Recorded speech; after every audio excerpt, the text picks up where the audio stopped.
How you holding up? How you been doing? Good. We're in this new house-ish. It's new. We got it last year and we didn't really get into it until like November. And then we really weren't able to be in the house together for a while because we both were busy. So this is the first time we're really here together at the same time for an extended period of time. So it's actually been kind of nice. We're getting a lot done. We're like staining the fence and stuff. So it's productive. It's been Yeah. good. I guess it's been a strange time to be gearing up to release new music though, with all this crazy stuff that's going on in the world. How's it been for you? It's interesting because I've been saying it's like the most different release I've ever had, obviously, because no one knows how to really navigate releasing music during this time. But I also know people really need music, so I figured I'll figure it out as I go, and hopefully people will be enjoying getting some new material. Yeah. I was going to ask you about the whole Zoom writing thing because I've spoken to some artists and they absolutely love it and they love connecting with people all over the world. But some artists just say we can't get the same like creative spark from it. So how have you found that whole experience? I found it to be awesome. I was the same. I was really hesitant the first 2 weeks of this quarantine. I think because it was such a jolt for me um, into a different lifestyle than I'm used to. I was like the first 2 weeks. I was just it was like I was on vacation.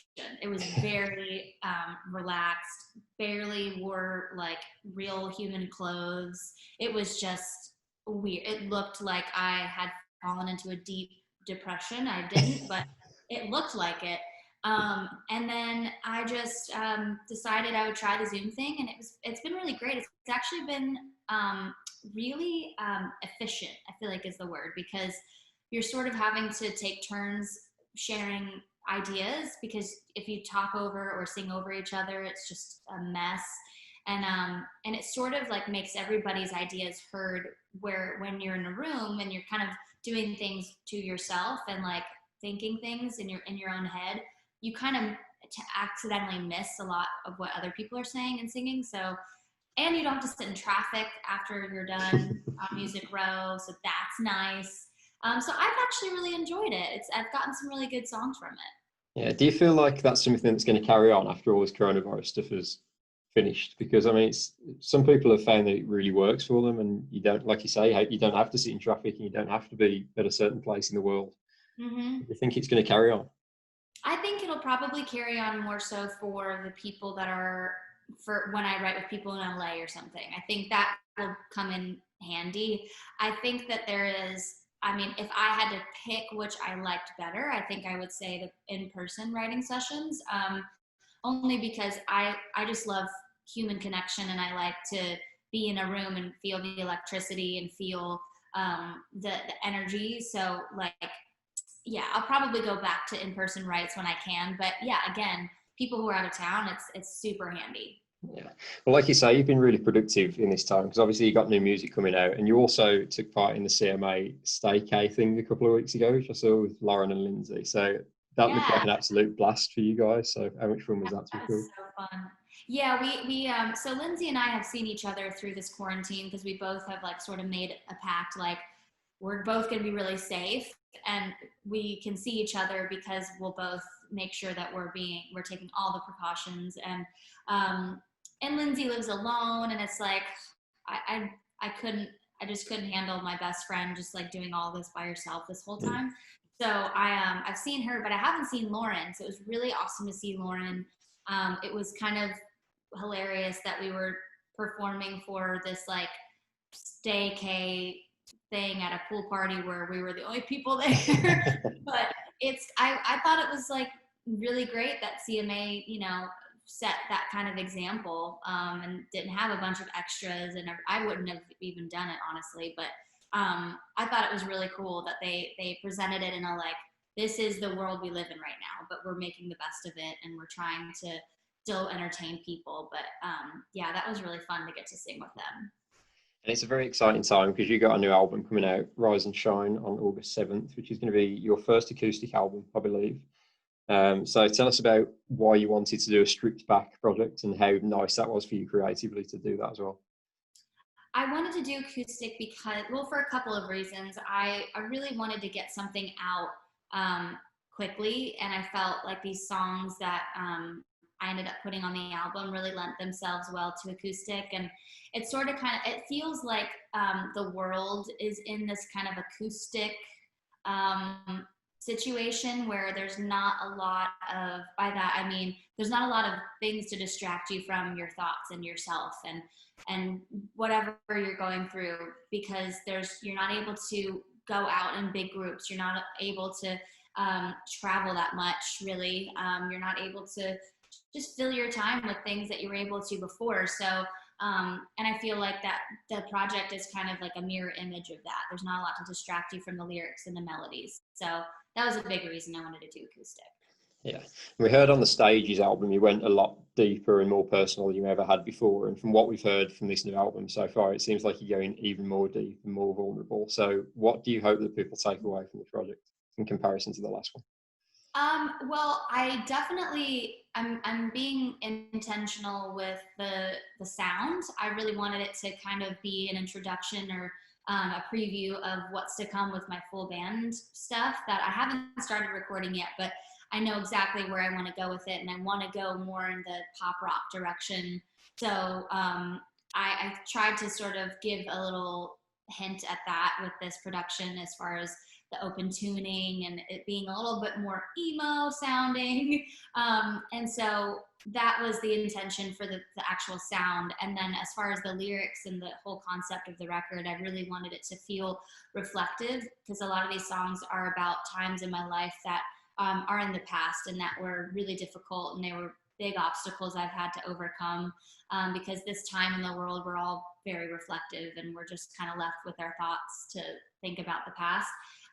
So I hope people listen to these songs and feel a sense of comfort. And I also hope that whoever is having a hard time kind of harnessing what they're feeling or letting it out in whatever way, I hope these songs help aid them in that process and help kind of crack them open. And because it's so important for us to just feel through this and let our emotions out. I'm an advocate for being in touch with your feelings. So I hope people are able to do that with these songs.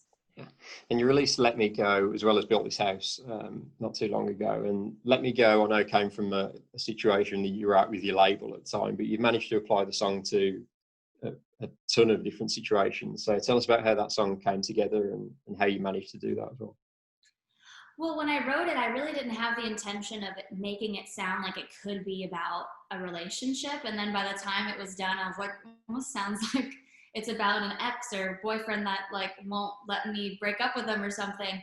And so, but I was really happy that it turned out like that, because I know that, you know, obviously, like you said, the song was from a professional viewpoint, but for anybody else who's in a relationship, it's really hard to let go of the hope that it'll work out. So it's really, if you're holding on to that hope, it's really, unfortunately, up to that other person to let you go, because you're just wishing and hoping that it works out. And then in my case, it was kind of the same thing. You know, it was sort of like both sides weren't seeing eye to eye, and I wasn't in a position in my career where I felt comfortable being on my own yet, and felt like I would be able to stand on my own. So I felt very trapped and misunderstood and kind of defeated. So that's the overall, and like desperate for freedom, you know, that's the overall theme of that song. Yeah. And I was looking at the songwriting credits for the album, and the one that stood out to me was Hangover, which you wrote with Butch Walker. Now, Butch is like an incredible guitarist, incredible songwriter, but you wouldn't usually see him on a country album. So how does that collaboration come about? Well, so it's crazy. I actually wrote this song with him for my old band, Hey Monday, and it's a Wow. song that was actually on one of our last EPs that we released. So I really wanted to put a Hey Monday song on this record, and thought Hangover really lent itself well to acoustic.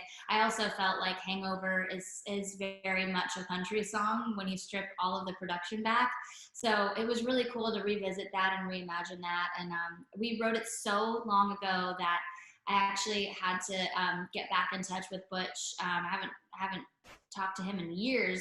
So it was really good to get back in touch. But I had to be like, what was your publishing like 12 years ago? Because I'm pretty sure it's probably different now. So we had to get all that information situated. But yeah, I remember that session being really fun, and really it was just he and I, and he was just, you know, with all of the success under his belt, even 12 years ago, he still just made me feel like a very essential part of the process. And he could have very well been like, you know, let me teach you, you're a younger artist, so just follow my lead. But he was very inclusive with my ideas, and just, he made me feel really comfortable being open with my thoughts and stuff. So it was a really cool process. Yeah. And in terms of the other songwriters on the album as well, you've got quite a wide range of writers on there. Now, some artists like to have their kind of circle of writers that they work with and feel comfortable with, but you seem to enjoy working with lots of different people. Would that be fair to say? Yeah, it is. I think everybody that I've written with kind of brings out something different in me, and helps me access places that obviously I love. I have like a core writing group that I write with more so than others, but I love working with a lot of different people because they do pull different things out of me. And I know when I write with Emily Shackleton, I'm going to get a sweeter, like pretty melodic kind of song. And I know when I write with people like Corey Crowder, it's going to have some swag and it's going to be kind of poppy. So it's just, you get different things from different people, which is always fun. Yeah. And moving away from the album slightly, you also worked with Leaving Austin on a track recently, American Avenue, which, I mean, that song is just made for country radio. It should be a massive hit. So tell us about how that project came about and how you got to know those guys. So I've played a few festivals with them in the past, so I don't remember the exact day that I met them or where it was, but I had like the conversation about the song and really got to know them better at the BMG Christmas party last December. And we just kind of were shooting the shit for a while, and then they were like, we have a song that we would love for you to sing on. And I was like, okay, send it to me. You know, I never say yes before I hear the song. And they sent it to me. I loved it. I was like, wow, this is like, this feels like your big song. Like, I feel like you guys, this is your big break. Hopefully if you have the right push and everything, which they do. And then, yeah, got in the studio before the end of the year, recorded it. And then by the time it was time to start promoting and filming the video, the pandemic hit. So it's not, you know, we had to like pre-record our Today Show performance, which it was their first Today Show. I was like, screw you guys. You get to pre-record your Today Show performance. You know how terrifying it is to go there live? Like, you're so lucky. But I love the song and I really believe in it.